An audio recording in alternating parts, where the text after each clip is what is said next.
आपके यहाँ एक दो चीजें हैं इस क्षेत्र में, अगर हम देखें ना तो ये जो काई वाला सिस्टम है ये पानी को अंदर जाने नहीं देता है, पूरा तिराता रहता है जी।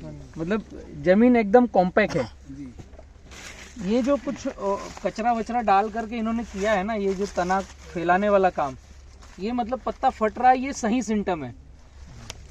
केला सही चल रहा है, उसका मतलब नीचे से पेंदा टेढ़ा होना चाहिए, ऊपर से सकरा। अगर हम ध्यान से देखेंगे तो ये जो पेंदा दिखेगा हमें, ये नीचे से टेढ़ा दिखेगा, ये सही सिम्टम है। क्योंकि यहाँ पर ये इन्होंने जो कचरा रखा है तो यहाँ पर ये जमीन ढीली है, हाथ से खोद करके ढीली नहीं करना है। अब ये जो पत्ते जो जा रहे हैं ना, ये ठंडी का असर है। यहाँ पर हमने पिछली बार भी चर्चा करी थी कि बीच में नेपियर घास की एक 6 लाइन के बाद लाइन लगाएंगे। तो अभी जो सेशन आने वाला है मैं अभी लूंगा, ये पौधा एक भी दिक्कत में ना आए ऐसा क्या करें हम, प्लांटेशन नया जो करेंगे उसमें उस चीज का ध्यान रखेंगे। लेकिन आज जो परिस्थिति आपके पूरे क्षेत्र की है, ये जो पत्ते जा रहे हैं, कॉर्नर जल रहा है, ये पत्ता जो पौधा फंस रहा है ठंडी के कारण डोरमेंसी में गया है। एक चीज अच्छी है आपके यहाँ की पोंगा काला नहीं गिरा है, मतलब काला होके नीचे तक जो उतर जाता है वो चीज एक बची है। सर पेड़ी में आया है हमारे यहाँ, यहाँ पे नहीं है, तना रखा। और ये हरा पत्ता भी है, साइज चेंज हुआ है, अब नया साइज टेम्परेचर के कारण आएगा। यहाँ से इसमें 3 काम करना है सुखराज भाई, आप लिख लेंगे आगे तो, और ये वीडियो भी रहेगा आप लोगों के पास। ऐसे जितने भी प्लाट है, लगभग आपके ये क्षेत्र के सारे ही प्लाट इसी तरीके के हैं। तो सबसे पहला काम करना है VM स्प्रे करना है। इस तरीके के नहीं, इससे खराब ठीक है आपका दिल नहीं दुखाऊंगा मैं। इस तरीके के नहीं, ये बहुत अच्छा खेत है जो हम लोग देख रहे हैं कि जैसे आपने बताया, ये इसका पोंगा काला नहीं हुआ, काला नहीं हुआ है। क्षेत्र के हिसाब से अच्छा है, लेकिन ऐसा भी नहीं होना चाहिए। इससे और बेहतर किया जा सकता है, मेरा कहने का ये मतलब है। वो 100% कर लेंगे, ऐसा कोई प्लाट यहाँ पे है ही नहीं। हाँ है ही नहीं जो मैंने देखा है। Yes yes. इसको जल्दी तुरंत कैसे रिपेयर करें, या पूरे क्षेत्र में हम एक अगर इसको मुहिम के तरीके से करें तो कम खर्चे में हम स्पीडली हमारे प्लांट को ग्रो कर सकते हैं। तो सबसे पहले आपको करना है VM स्प्रे, वाइसेनोमेटा और मिट्टी का स्प्रे करना है। अभी पोजीशन क्या है कि अगर हम पत्ते को देखेंगे तो इसका क्लोरोफिल खत्म हो गया है, ठीक है, ये बीच में से जल रहा है। ये जो कुछ बचा है ये भी ठंडी के टेम्परेचर की वजह से बर्फ बन चुका है। तो हमने अगर यहाँ पर कुछ भी स्प्रे किया तो इसको उल्टा जलाएगा। इसको अगर कुछ भी स्प्रे किया तो ये उल्टा जलाएगा। तो इसको दे क्या हम, जैसे मैं उदाहरण दूं कि हमारी ह्यूमन बॉडी अगर तबीयत खराब होती है या थोड़ा सा इंजर होता है, एक्सीडेंट होता है और हम लूज होते हैं, तो हॉस्पिटल में जाने के बाद सबसे पहले क्या होता है कि थोड़ा डैमेज अगर ज़्यादा है तो ऑक्सीजन मास्क और दूसरा ग्लूकोज, ये हमारी बॉडी के लिए है। वैसे ही प्लांट ये इंजर्ड हुआ है, इतने दिनों से पौधा भोजन नहीं ले रहा है। ये पत्ते क्यों सूख रहे हैं पता है, कि पौधा नीचे से भोजन नहीं ले पा रहा है, इसी को लेके तो अपने पत्ते को ही खा रहा है वो। जैसे हमने अगर 15 दिन उपवास किया तो हमारी मांस मज्जा एकदम सिकुड़ने लगेगी, हम अपने को ही खाने लगेंगे। तो तुरंत हम उसको फिर 15 दिन के उपवास के बाद रोटी नहीं खिलाते हैं, ग्लूकोज देते हैं। ऐसे ही प्लांट जब निकल के बाहर आया है तो इसको सबसे पहले कार्बन डाइऑक्साइड कैसे तुरंत मिले, तो एक ही विकल्प है दुनिया में, सुक्रोज को पानी में घोलकर स्प्रे करो, तुरंत कार्बन डाइऑक्साइड मिलेगी। लेकिन डायरेक्ट सुक्रोज लिया तो ये जो पत्ते का पोजीशन है, ये जहां पर फंगस अभी बढ़ेगा, जैसे ये नमी आ गई ना, अभी शाम हो गई तो अगर डायरेक्ट सुक्रोज आपने गन्ने के रस से दिया या गुड़ से दिया तो ये फंगस बढ़ जाएगी और पत्ता खराब हो जाएगा। इसके लिए आपको एंटीबैक्टीरियल एंट्री ट्रीटमेंट के साथ में जो मिक्सअप होकर के सुक्रोज आएगा, तो वो अभी इंडिया में एकमात्र बी किसान के पास है, वाइसेनोमेटा। तो डायरेक्ट सुक्रोज देने की बजाय आपको देना चाहिए वाइसेनोमेटा। दूसरा इसको देना है हमें मोलिकुल, ताकि मतलब एक सरल भाषा में हमारे इसमें कहेंगे कि हम एक जूस देना है हमें, जो उपवास करके आया उसको डायरेक्ट खाना नहीं खिलाना है, जूस पिलाना है। तो इसको जूस क्या पिलाएंगे, जो प्रकृति में नेचर में कुदरती मोलिकुल है उसका जूस पिलाएंगे, तुरंत चालू होगा। इसके लिए हमें मिट्टी का स्प्रे करना है। अभी मिट्टी कहाँ की, ये इंपॉर्टेंट है। जिस जगह में हमें अभी तक कभी भी DAP यूरिया पोटाश न डला हो और वहां पत्ते गिरते रहते हो किसी भी पेड़ के नीचे की या जंगल की मिट्टी, ताकि पत्तों के ऊपर जब भी बारिश हो और उसका लाल पानी नीचे जाए तो वो ह्यूमस उस मिट्टी में हो, तो वहां उस मिट्टी का 5 फीट गहरा गड्ढा करना है। 5 फीट गहरा गड्ढा किया, एक साइड से पूरी 20 किलो मिट्टी निकालना है, ऊपर से नीचे तक छील करके 20 किलो मिट्टी। 200 लीटर पानी में 20 किलो मिट्टी लेना है और 200 ग्राम वाइसेनोमेटा लेना है। इसको 24 घंटे के लिए छोड़ना है। तो 24 घंटे में ये अपना फर्मेंटेशन चालू करके एक्टिवेट होकर बूस्टअप होगा। 24 घंटे के बाद सीधा इन प्लांट पर स्प्रे करना है। जितना वो एक मैंने वो 1.5 फीट वाला पौधा देखा, एक भैया कहाँ है जो पूछ रहे थे छोटा सा प्लांट है। हाँ, आपका भी छोटा प्लॉट है ना? नहीं 3 फीट का है। 3 फीट का है, वो तो फिर अच्छा चल गया सेंटर है। तो मैं सड़ गया मैं अभी जो देख कर आया वो इतना प्लॉट है, एकदम छोटा सा, बहुत छोटा है। और आइट साइड पूरा वो साड़ी लगा हुआ है। जी जी ऐसे पौधे को भी हम तुरंत जिलाएंगे और आपका दिवाली के आसपास उसकी कटिंग ले लेंगे। लेकिन कब? जब हम अभी उसको स्प्रे करें, वीएम स्प्रे, और अगले 5-5 दिन में 4 से 5 स्प्रे करें, क्योंकि पर डे टेम्परेचर अब बढ़ रहा है। तो पौधे को हम बोलें कि भैया तुम चालू हो जाओ, स्टार्ट ले लो, अपना मौसम बना लो चलने के लिए। ठीक है, तो एक तो आपको स्प्रे करना है वीएम स्प्रे। दूसरा, ये जो काई ज्यादा है लगभग इस पूरे क्षेत्र में है, तो काई को गलाने के लिए, जलाने के लिए आपको अमोनियम सल्फेट का या तो ड्रेंचिंग करना है या चुटकी चुटकी ऐसे बिखेर कर डालना है। अमोनियम सल्फेट प्रति पौधा 50 ग्राम लगभग। जब भी आप पानी दोगे, पानी देने के पहले या कम से कम 5 से 7 दिन के अंतराल पर 5 बार। सर पानी के बाद भी दे सकते हैं? नहीं, फिर से मैं बतलाता हूँ। अभी पानी की यहाँ जरूरत नहीं लग रही है, लेकिन आप जब पानी देंगे तो पानी देने से पहले देना है या पानी देने के बाद। अब अगर हमारा पानी देना पीरियड लंबा हो रहा है, 15 दिन में पानी देना आ रहा है, सूख नहीं रही जमीन, तो फिर हमें 7-7 दिन में देना है। पर पौधा 50 ग्राम अमोनियम सल्फेट, उसके साथ पोटेशियम हुमेट देना है।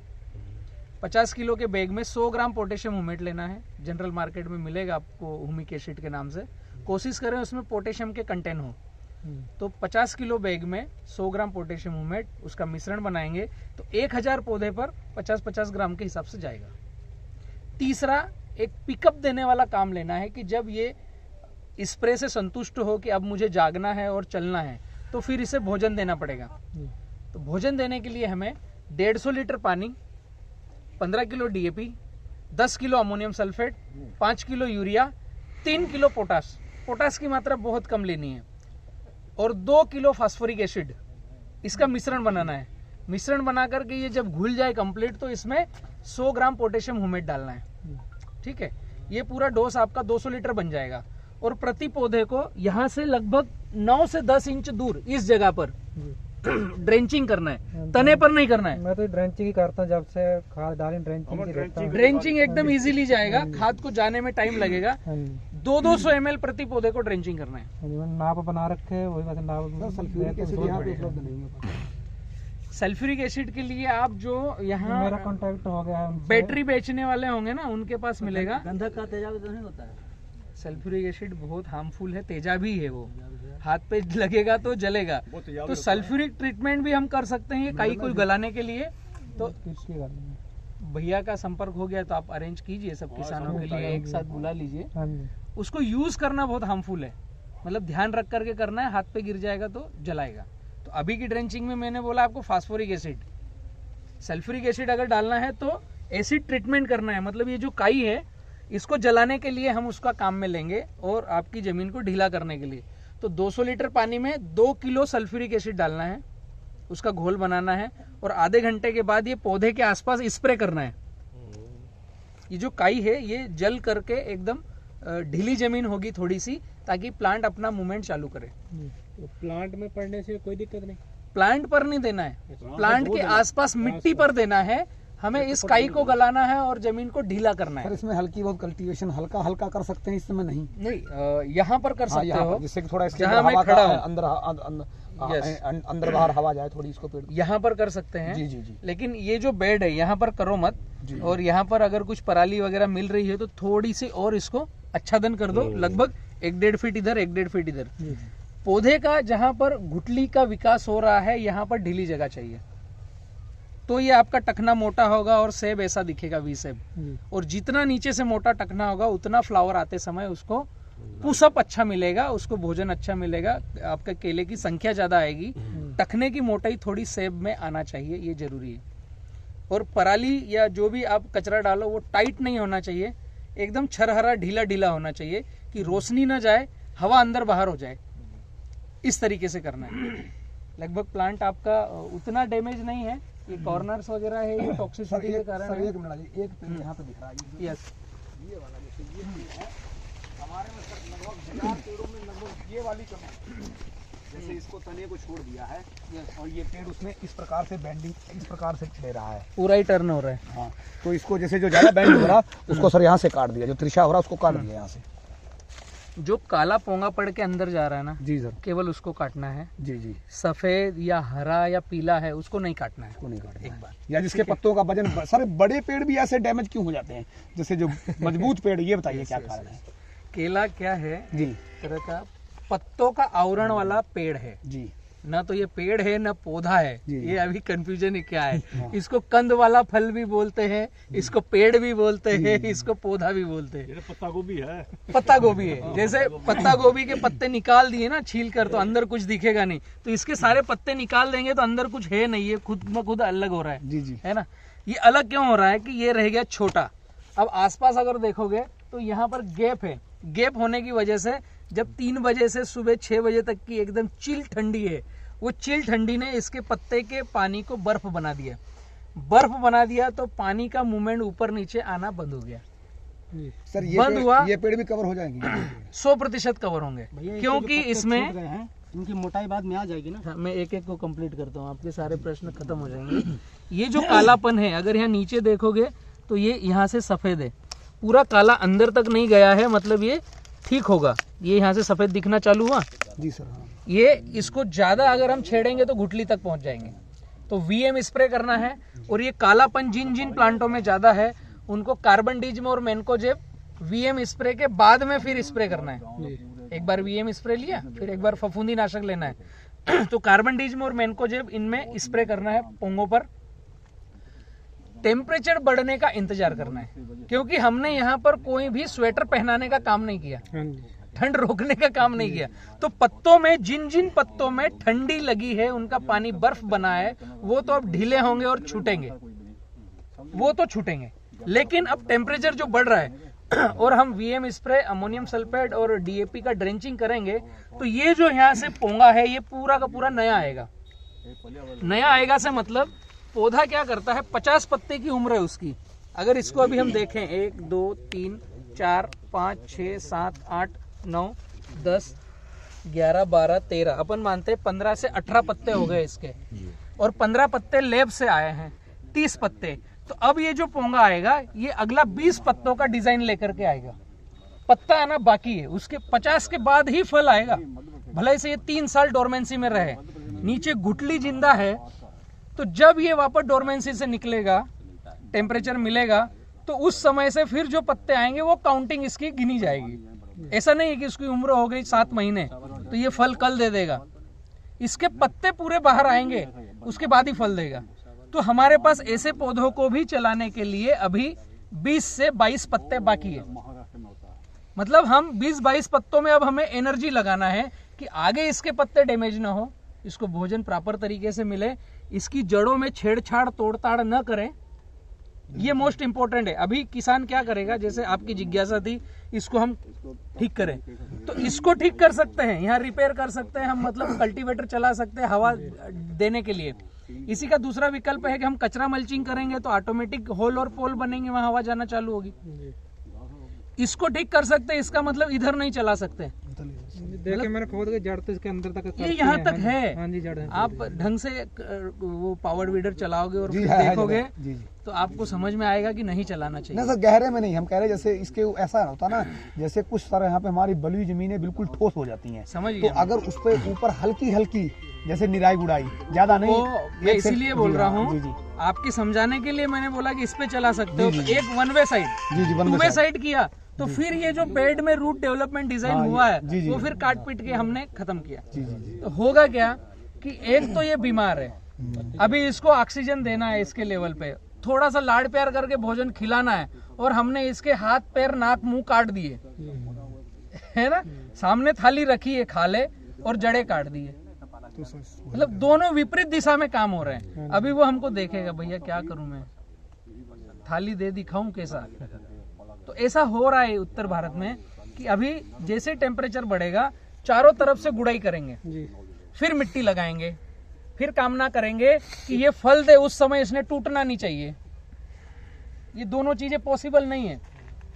आपको गुड़ाई करना है, लग ही रहा है कि हमारा खेत सपोर्ट में नहीं है, तो केवल एक साइड करो, पौधे के तने से दूर करो, मिनिमम 1.5 फीट दूर, और उस 1.5 फीट में कचरा मल्चिंग करो, उस जगह को ढीली रखो। और हमें जो ड्रेंचिंग करना है, जो अमोनियम देना है, वो उस 1.5 फीट के जहां गुड़ाई करी उससे जस्ट अंदर, क्योंकि इधर तो तोड़ दिया है, अभी तो खाएगा नहीं, कुछ करो। मैं अभी एक गाजीपुर साइड था, वहां पर क्या किया भाई लोगों ने, वो देख करके मैं आ रहा हूँ इसलिए बताया, चारों तरफ कल्टीवेटर चलाया है एकदम पास में से, कि भैया ये कचरा बच जाता है ना, इसलिए हम पास में से चलाते हैं। वो पास में से चलाया। उसके बाद भाई ने एक व्यवस्थित डोज बनाया, DAP, potash, ammonium, humic acid और सब कुछ डाल करके, और पूरे खेत में फेंका है। जैसे आप खेत में जाओ तो जूतों में भी लगेगा, इतना अच्छा व्यवस्थित डोज फेंका है।